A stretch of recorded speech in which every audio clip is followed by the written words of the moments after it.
தமிழ்நாட்டின் வளர்ச்சி திட்டங்களுக்கு கடந்த 10 ஆண்டுகளில் 3 லட்சம் கோடி ரூபாயை ஒன்றிய அரசு வழங்கியிருப்பதாக பிரதமர் மோடி தெரிவித்துள்ளார். பயணமாக தமிழ்நாடு வந்த பிரதமர் மோடியை தூத்துக்குடி விமான நிலையத்தில் ஆளுநர் ரவி, ஒன்றிய இணையமைச்சர் எல் முருகன், அமைச்சர் தங்கம் தென்னரசு உள்ளிட்டோர் வரவேற்றனர்.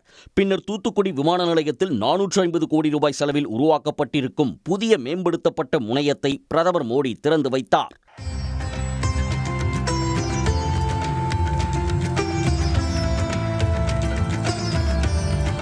வஉசி துறைமுகத்தில் 3வது சரக்கு கப்பல் நிறுத்துமிடத்தையும் நாட்டிற்கு அர்ப்பணித்த பிரதமர் ரயில்வே உள்ளிட்ட பல்வேறு துறைகளில் மொத்தம் 4900 கோடி ரூபாய் மதிப்பிலான புதிய திட்டங்களை தொடங்கி வைத்தார். பின்னர் தமிழில் வணக்கம் என கூறி உரையை தொடங்கிய அவர், உலகின் 3வது பெரிய பொருளாதார நாடாக இந்தியா உருவெடுக்கும் என குறிப்பிட்டார்.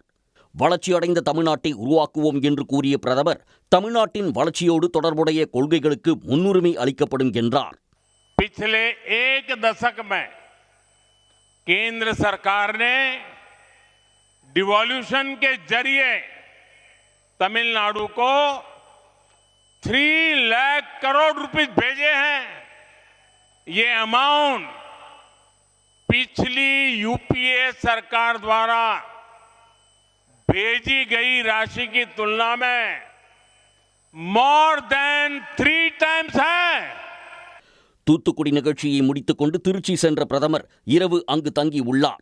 இன்று காலை 11 மணி அளவில் ஹெலிகாப்டர் மூலம் கங்கை கொண்ட சோழபுரம் கோயிலுக்கு அவர் செல்கிறார். சோழர்களின் கலை கண்காட்சி, கட்டிடக்கலையை பார்வையிட்டு பெருவுடையார் கோயிலில் வழிபாடு நடத்த உள்ளார்.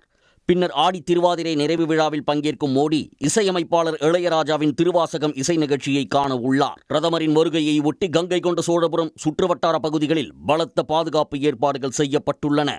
உடனுக்குடன் செய்திகளை தெரிந்து கொள்ள சன் நியூஸ் பெல் ஐகானை கிளிக் பண்ணுங்க.